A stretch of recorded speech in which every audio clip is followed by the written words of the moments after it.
Wala nang intro-intro pa. Sa pagsapit ng 10:00 ng gabi, nagpaalam na silang dalawa sa may-ari ng bahay na sila'y lalabas na muna. Dahil sisimula na nila ang pagbabantay sa labas ng bahay nito. Mananatili silang dalawa sa labas hanggang sa pagsapit ng umaga. Masisiguro lamang nilang ligtas ang katawan ng bangkay. Bago sila tuluyang lumabas ng pinto sa bandang kusina, kinausap pa sila ng matanda ukol sa bagay na dapat nilang gawin. Tumango lang naman silang dalawa dito kahit alam na nila ang mga bagay na yon. Ilang oras pa ang lumipas. Doon na nga nilang dalawa naramdaman ang unti-unting pag-iba ng hangin na para bang bulok na bituka o masangsang na amoy. Danilo, paparating na yung mga demonyo. Damo yung sarili mo. Mapapalaban tayo sa gabing ito. Bulong niya sa kanyang kaibigan habang dahan-dahan na niyang inilabas ang 2 tansong tabak na gamit sa pangdigma. Sa paglabas niya ng 2 tabak ay ang pagpasok naman ng kanyang alaala sa 2 ermitanyong nawala. Mano, kunting-kunti na lang. Makuha ko rin kayo. Bulong ni Noli habang nakatitig sa 2 tabak. Maya-maya lang, bigla namang nabalig sa labas ng bakuran ang kanilang mga paningin nang may naramdaman silang grupo ng mga balbal na unti-unting lumapit sa bahay na yon. Nagtatago ang mga ito sa talahib habang nakadapa sa lupa. Bagamat napakadilim ng lugar na yon, dahil sa tinatangang aral nilang dalawa, tumatagos naman ang kanilang mga paningin dito at doon nasilayan ang mga mata nitong nanlilisik. Kaya't para simulan na ang pagkilos, dali-dali naman nila itong nilapitan nang walang pagdadalawang isip. Nang maramdaman nilang dalawa na ang mga atensyon nito ay nakatitig sa kanila, bigla naman nila noong pinapakawalan ang mga umaapaw nilang presensya sa katawan. Habang nagwiwika ng, "Ngayong bumalik pa kayo sa lugar na ito, ibig sabihin lang nito, hindi kayo natatakot sa amin at ipagpapatuloy nyo pa rin ang mga binabalak nyo. Sige, ngayong nandito rin naman kayo, hayaan nyong magkaubusan tayo." Matapos itong sabihin ni Noli, bigla naman siyang nagwika kay Danilo ng, "Danilo, gawin mo na ang nararapat." Matapos marinig ito ng kaibigan niya, agad naman itong nag-uusal habang ikinukumpas ang mga kamay sa ere. Matapos nun, bigla namang natigilan ang pinuno ng mga balbal nang magsisilapitan kay Danilo ang mga kasamahan nitong balbal din. Walang ano-ano. Nagsisiluhuran yun sa harap nito habang tulalang tulala. "Kayong 5, katayin nyo yung pinuno nyo." Utos ni Danilo sa mga balbal na yon para patayin ang pinuno nito. Nang sabihin yun ni Danilo, agara namang humarap ang mga balbal na yon saka tumingin sa kasama nito. Walang pagdadalawang isip na sinunggaba ng mga ito ang kapwa nila balbal. Dahil sa mga nakita nilang dalawa, napangisi lang naman sila habang maiging pinagmasdan ang patayan ng grupo. Subalit, agaran ding napatay ng pinuno ang mga inutusan nitong si Danilo. Pagtingin ng pinunong balbal sa kanilang dalawa, bakas naman ang nararamdaman nitong galit dahil sa kanilang ginawa. Walang pagdadalawang isip, kaagad yung sumugod sa kanilang dalawa, kasama ang 6 nitong pinagkakatiwalaan. Subalit, hindi pa man ito nakalapit sa kanilang dalawa. Dali-dali namang nag-ihip ng dasal si Noli sa lupa nang siyang ikinagulat ng pinunong balbal. Nang ginawa yun ni Noli, nagulat naman sa kanya si Danilo dahil nagawa niyang mapaparalisa ang pinuno na yon sa pamamagitan lamang ng mga dasal. Habang naninigas ang mga balbal na yon, sinubukan naman niyang palitawin ang dalupahaw na ibon ng ermitanyo. Matapos niyang gawin ang mga bagay na yon, bigla namang napadapa sa lupa si Danilo nang may dumaan na napakalaking ibon sa kanilang itaas at napakabilis ng lipad nito. Nang siyang dali-daling dinagit ang pinuno ng mga balbal at walang awa yung pinunit-punit sa matatalas nitong mga kuko. Yung natira namang mga balbal, bigla na lang yung bumagsak sa lupa habang sunog na sunog ang mga katawan. Gamit-gamit lamang ni Noli ang mga natutunan niya sa libreta ng ermitanyo. Habang si Danilo, hindi pa rin ito makapagsalita dahil sa pagkagulat nito. Dahil hindi niya akalaing ganun na pala kataas ang antas nito pagdating sa kanyang karunungan. "Teka Noli, nagagawa mo yun?"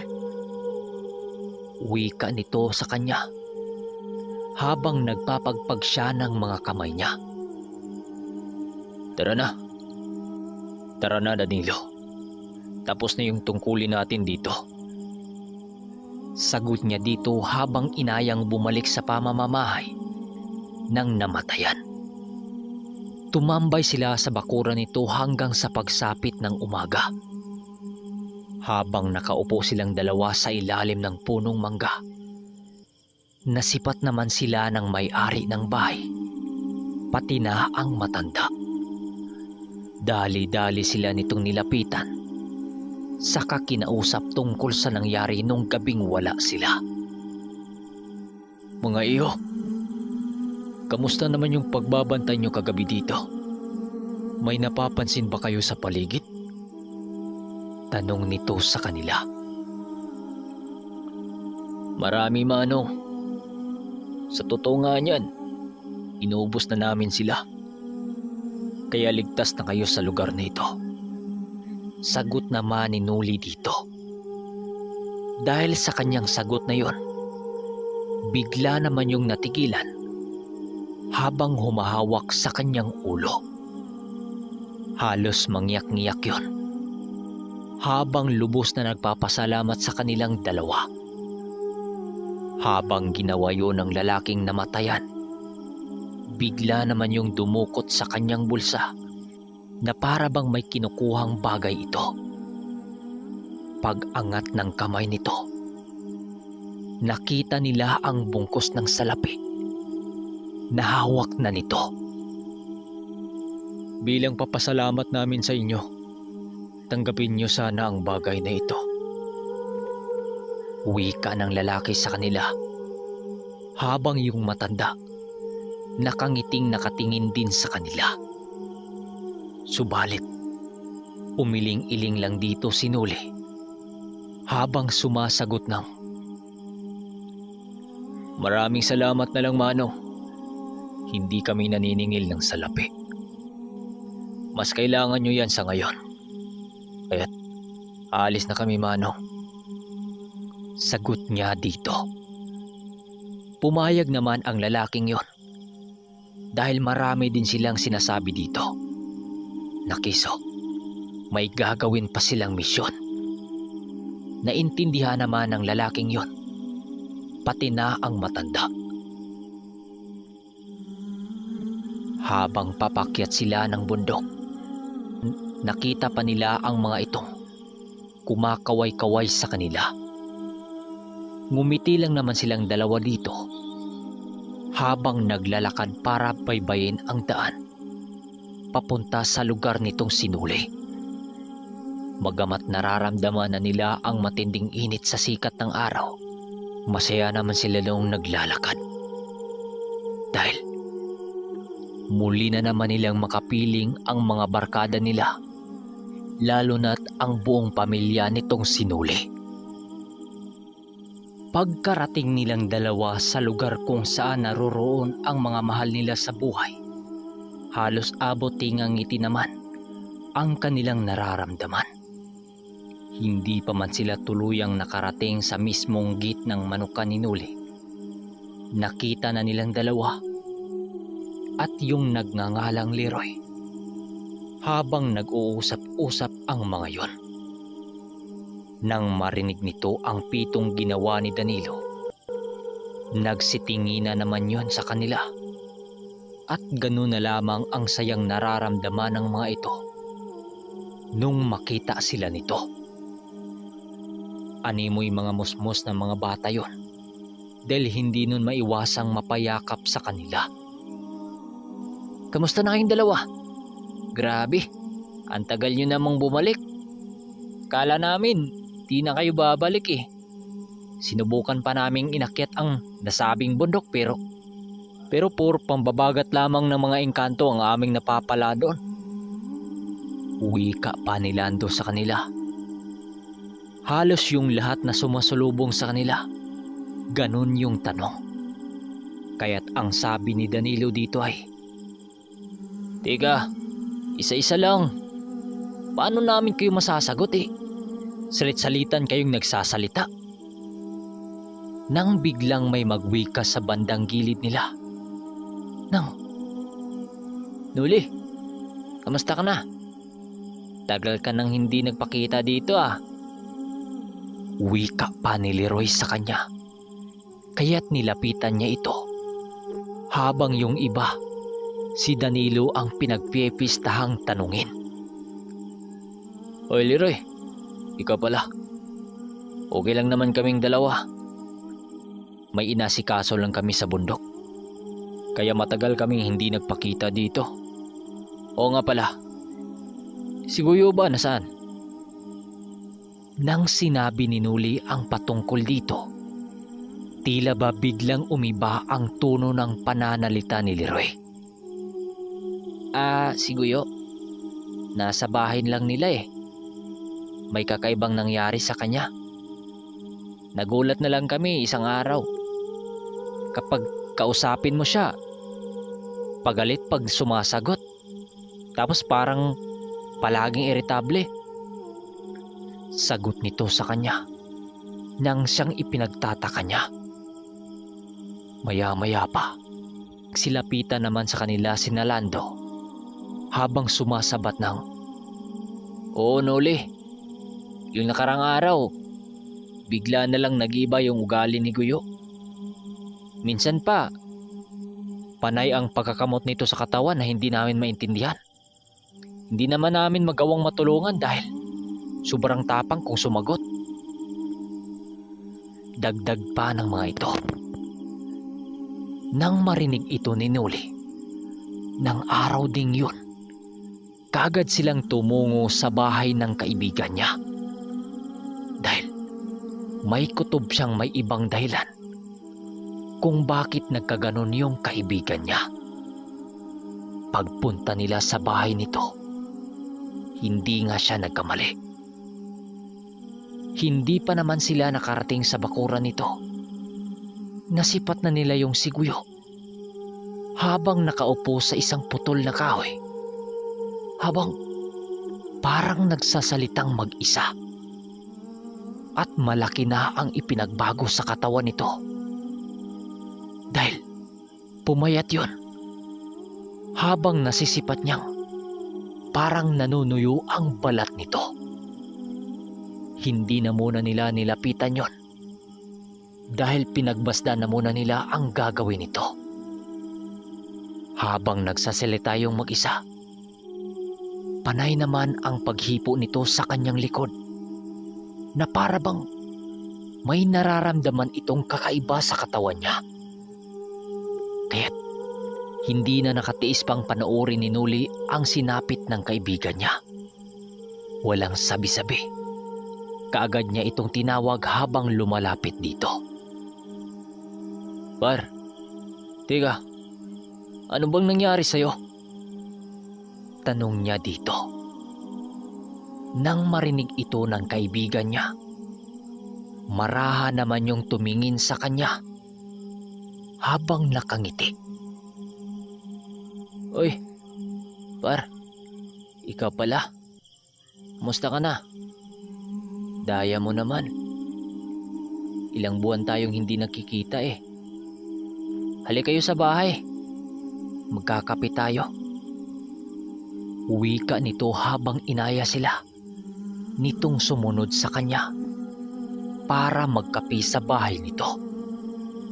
Subalit nang tumalikod na yon, biglang tumayo ang balahibo ni Nuli nang makita niya sa likuran nito ang marka ng isang malakas na mambabarang.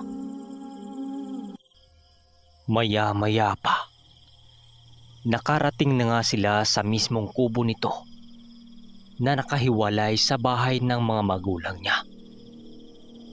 Pag-akyat nito sa kanyang kubo, dali-dali naman itong inilabas ang titimplahin nilang kape habang wala itong imik. At kagad yung humiga na parabang wala yung ganang makipag-usap sa kanila. Habang nagsalita ng, Par, magpahinga na muna ako. Para kasi akong lalagnatin eh. Kaya't dahil sa naramdaman ni Nuli sa kaibigan niya, pinili na muna nilang umupo sa balkonahe ng kubo nito habang maiging pinakiramdaman ito. Ilang saglit pa, doon na nasilayan ni Nuli sa buong kubo nito ang presensya ng mambabarang na bumabalot dito. Kaya't bahagya silang napatras dahil sa lakas ng salamangkang bumabalot sa lugar. Danilo, iba na to. Kailangan na nating paghandaan ang pangyayaring ito. Dahil sa mga nasilayan ni Nuli, nagpasya silang umalis na muna sa lugar at babalik pagsapit ng gabi. Lumala na kasi ang karamdaman ng kaibigan niya na kunting-kunti na lang makukuha na ng mambabarang ang kaluluwa nito. Pagbalik nila sa kubo niyang nasa gitna ng manukan, agara naman silang nakita ng mga kasama nila na sina Lando, maging ang iba pa nitong kasama nila sa kubo. Ano na, Danilo? Nakita niyo ba ang kalagayan ni Guyo? Parang may kakaibang nangyari sa kanya eh. Bungad sa kanila ni Buning. Oo, Buning. Kaya't bumalik na muna kami rito para ihanda ang mga gamit. Hindi basta-basta ang kinakaharap na panganib ng isa nating kaibigan.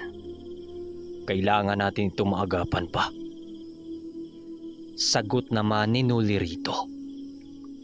Pagsapit ng hapon, habang abala sa pagtulong sa manukan ni Nuli sina Lando, sila naman dahan-dahan na nilang pinaghandaan ang muli nilang pagbisita sa bahay ni Guyo.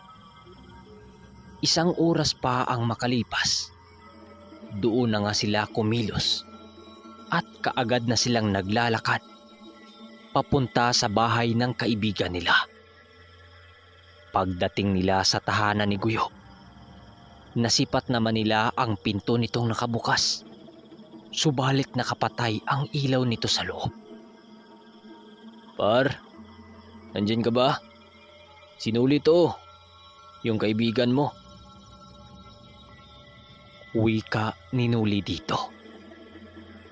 Nang sinabi nila ang mga bagay na yon, nakarinig naman sila noon ng mga kaluskos na nanggaling sa loob ng kubo nito. At maya-maya pa, bigla naman nilang nakitang bumukas ang pinto at doon bumungad sa kanila ang ina nitong si Guyo habang may bit-bit na plato. Oy Noli, ikaw pala. Kailan ka pa nakabalik sa lugar natin? Matagal rin kitang hindi nakikita dito ah. Wika nito sa kanila. Oo nga manang. May inasikaso lang sa bundok eh. Oo nga pala. Si Guyo andyan ho ba? Sagot naman ni Noli rito. Sinabi naman ng ina nito, naroon nga sa loob ang anak niya at may sinasabi ito sa kanila. Pagpasensyahan niyo na ang kaibigan niyo ha. Di pa kasi siya gumagaling sa kanyang sakit eh. Kaya minsan, hindi niyo maunawaan ang ibang sagot nito. Ng ina ni Guyo sa kanila. Dagdag pa ng ina ni Guyo. Pinatingnan na nila ito sa mga manggagamot. Subalit walang may gustong lumapit dito dahil daw sa lakas ng presensyang bumabalot dito. Hindi kalaunan, nagpaalam na rin ang ina nito na siya'y pupunta na muna sa bahay nila. Malapit lang naman ang bahay ng ina nitong si Guyo, kaya't ito ang palaging dumadalaw sa kanya tuwing umaga at hapon sa kubo nito. Maya-maya pa, umupo naman si Guyo sa mismong pinto nito habang nakatitig sa bubong ng kubo nila. Par, pasensya na kayo na hindi ko kayo naasikaso ng maayos. Marami kasing masakit sa katawan ko eh. Nararamdaman ko na ang malapit kong kamatayan.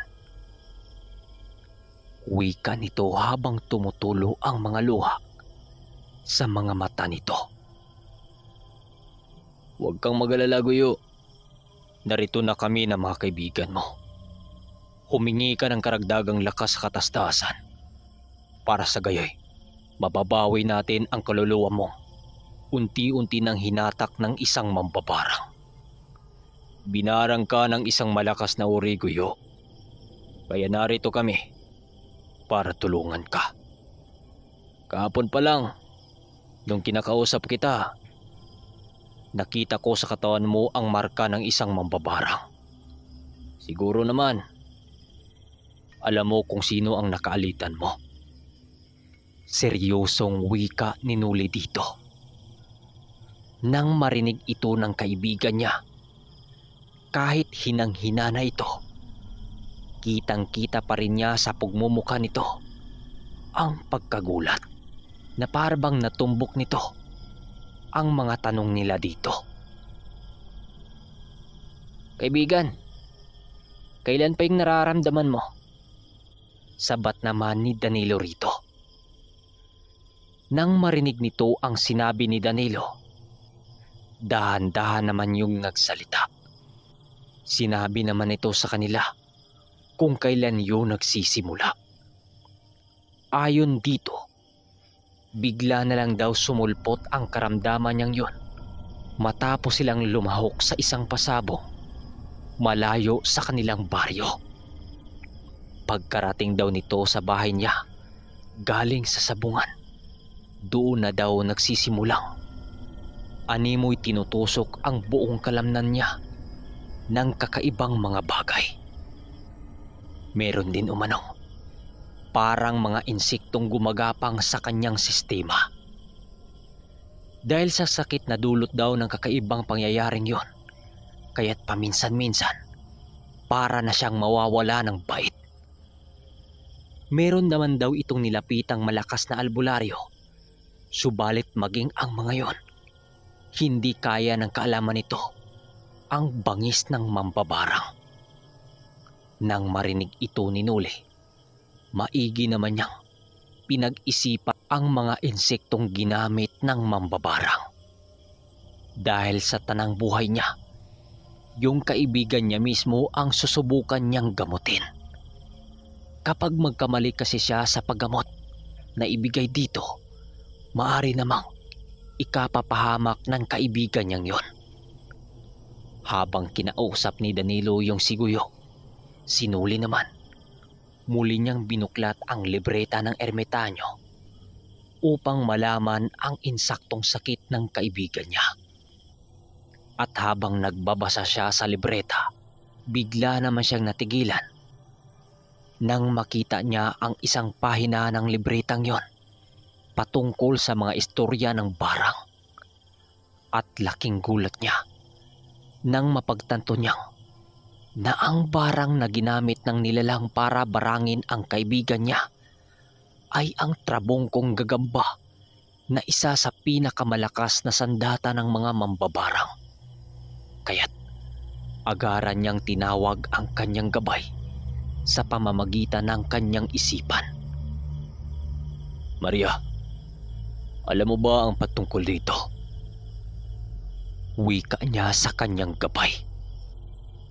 "Ang ganong alaga, Noli, ay hindi nasisipat sa kahit isa ka pang albularyong purong tibino. Nasa libretang yan, nahawak mo ang lahat na kasagutan." Matapos itong marinig ni Noli, mabilisan naman niyang binuklat ang iba pang pahina ng libro. Inabot din siya ng 1 oras sa pagbabasa hanggang sa makita na niya ang itinuro ng libreta. Dali-dali niyang inutusan si Danilo para kumuha ng isang gasera sa ina ni Guyo upang gamitin niya sa pagtuklas kung anong uring insekto ang nasa katawan ng kaibigan niya. Pagbalik ni Danilo kung saan si Noli at si Guyo, nagmamadali naman itong umakyat at iniabot ang inutos niya dito. "Ano naman ang gagawin mo sa gasirang yan, Noli?" tanong sa kanya ni Danilo. "Manood ka, Danilo, kung anong uring barang ito." Kaagad niyang binanggit ang mga usal na nakasulat sa libretang yon at inihip niya sa loob ng gasira. Pagkatapos, kanya yung sinindihan. Pag-ihip ni Noli dito ng mga buhay na orasyon, saksing buhay itong si Danilo kung papaano nagbabago ang kulay ng sinag ng gasera. Imbis kasi pula ang sinag nito, ay naging puti ang liwanag nito. "Par, dumapak ka sa sahig. Simulan na natin." Wika ni Noli sa kaibigan niya. Dali-dali naman yung makadapa. At nang makadapa na yon, dahan-dahan naman niyang inilapat sa likod nito ang gasirang yon. Nang mailapat na ang gasira doon nanlaki ang mga mata nilang dalawa dahil sa kanilang mga nakita na walang patit sa pagapang sa buo nitong katawan. Dahil sa kanyang mga nakita, ninais na muna niyang inalis pansamantala sa katawan nito ang gasira para hindi ito mabulabog sa loob. Ilang minuto pa ang makalipas dahil si Danilo lamang ang pwede niyang utusan ng mga oras na yon. Kaya't inutusan niya itong kumuha ng 2 manok sa kanyang manukan. Dahil ito ang nakita niyang paraan para mailipat dito ang lahat ng sakit ng kaibigan nila. Magaman nagdadalawang isip siyang gawin ang mga bagay na yon, subalit alam niyang walang imposible sa nakasulat sa libreta at kanya itong susubukan. Makalipas pa ang ilang minuto, kaagad din namang bumalik si Danilo dala-dala ang 2 buhay na manok. Kaagad niya itong kinuha habang inilapat dito ang mga usal na tinuro ng libreta.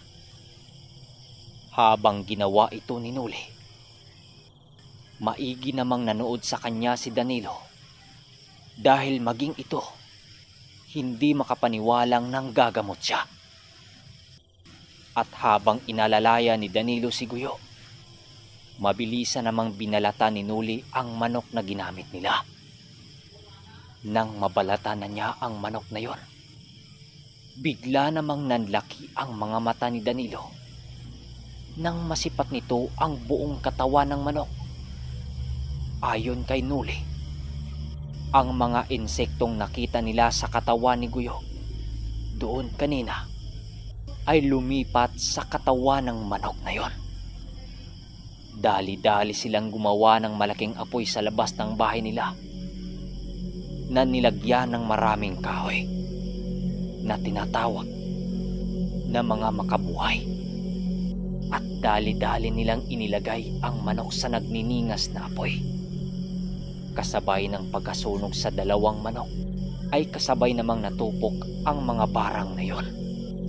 Dahil sinunog nila ang mga barang na yon, hindi na yon makabalik pa sa nangangalaga sa mga barang na yon. Kahit alam niyang dahil sa pagsunog niya sa mga barang, maalirto ang may-ari ng mga insekto, wala siyang pakialam. Dahil alam naman niyang hindi magtatagal, mahahanap din ng dalupahaw ang saktong kinaroroonan ng mambabarang. Tama kayo ng narinig. Bago pa sila nakarating sa kubo ng kaibigan nila, inutusan na nitong sinuli ang dalupahaw na hanapin ang mambabarang. Habang nagpapahinga ang kaibigan niyang ginamot, kaagad naman niyang pinuntahan ang bahay sa ina ni Guyo para abisuhan sa mga nangyari. Hindi kalaunan, bumalik na rin siya sa kubo kung saan si Danilo at kasama niya ang ina ni Guyo papunta sa kubo ni Guyo. Sinabihan niya ang ina nitong na okay na ang kalagayan ng anak niya. Hindi niya sinabing siya ang gumamot dito dahil baka ito pa ang maging sanhi para kumalat ang pangalan niya sa baryo na isa na siyang manggagamot. At habang nagpapahangin sila sa labas ng kubo kasama si Danilo, hindi naman nila inaasahan noon na darating din pala yung matalik na kaibigan ni Guyo na pinsan pa na si Leroy. Pagsilay nila rito, nakita naman nilang may hawak-hawak ito ng katawan ng kawayan na alam naman nila kung ano ang laman nito. O Boss Noli, andito rin pala kayo. Tamang-tama, may dala-dala akong bagay na matagal nyo nang hindi natikman. Uwi ka nito sa kanila habang inilapag ang tuba doon sa kanilang harapan. Ilang minuto pa ang makalipas habang nag-iinuman silang tatlo. May sinabi naman dito si Noli sa kaibigan nila. Roy, bantayan mong maigi itong pinsan mo. Hanggat hindi pa namin napapaslang yung mambabarang dito, mananatiling delikado ang kalagayan nito kapag buhay pa rin ang demonyong yon. Dahil maaring ibang mga barang na naman ang ipinadapo dito. Pero huwag kayong mag-alala, may bakod at poder na yan sa mga elemento. Nang marinig ito ng pinsan ni Guyo, halos hindi naman ito makapaniwala na sila ang gumamot dito. Halos mapalunok na lang yun ng laway. Sinabihan niya itong si Leroy. Hanggat hindi pa bumalik sa kanila yung dalawang ermitanyo, wala silang pagsasabihan sa kanyang ginawa. Ilang oras pa ang makalipas, pumasok na rin sila sa kubo ng pinsan niya, itong si Leroy. Habang silang dalawa ni Danilo nanatiling nagpaiwan sa labas dahil inantay nila ang pagbabalik na inutusan niyang dalupahaw para hagilapin ang insaktong lokasyon ng mambabarang na yon. Bago pa man sumapit ang 12:00 ng gabi, matagumpay namang dumapo ang ibong dalupahaw sa kanyang tabi. Dahil sa paglipad nito, bigla namang nagising si Danilo matapos lumapag ang nilalang na yon. Agad naman niya itong kinausap sa pamamagitan sa kanyang isipan. Habang naglalahad ito ng mga detalye doon sa kanya, doon naman lumuwag ang pangamba niya sa kanyang sarili. Dahil nagawa na nga nitong matunton ang insaktong lugar. Danilo, may pupuntahan ako. Sasama ka ba sa akin? Wika niya dito. Oo nga naman, uli. Kailan ba kita iniwan? Sagot nito sa kanya. Kaya't dali-dali niyang sinabihan sina Leroy at Guyo na isara ng maigi ang pinto nito. Dahil aalis na muna silang dalawa at babalik kinabukasan. Matapos nun, agara naman silang bumalik sa kubo nitong sinuli para kumuha ng kabayong masasakyan. At nung makakuha na sila ng masasakyang kabayo, agad din silang umalis. At habang nananakbo ang mga kabayo nilang sinasakyan, nasipat naman nila sa himpapawid ang dalupahaw na ibon ng ermitanyo. Nagbabantay ito sa kanilang paglalakbay upang maiwasan ang aberya sa pagpatay nila sa mambabarang. Ilang minuto pa ang makalipas, narating na nga nila ang pinakadulong baryo, kung saan nakakita sila ng isang sapang hindi kalakihan. Doon nila piniling iiwan ang mga kabayo dahil maglalakad lamang sila papunta sa bahay ng mambabarang. At isa pa, ang lugar ng mababarang na yon hindi basta-bastang mapasok dahil may mga bantay itong mga laman lupa at isa pa, may mga sigbin yon. So hanggang dito na muna mga kaermitanyo. At sa part 103, dito nyo na maririnig ang pagpatay nila sa mambabarang. At dito na rin magsisimulang gumawa ng hakbang sinuli at itong si Danilo para puntahan ang kabilang dimensyon kung saan nakakulong ang dalawang ermitanyo. Sana lahat ng nakapanood nito mag-comment kayo sa baba kung ano ang isusunod natin, yung mutya ng kakao o yung bertod ng bubuyog. Yun lang. Maraming salamat.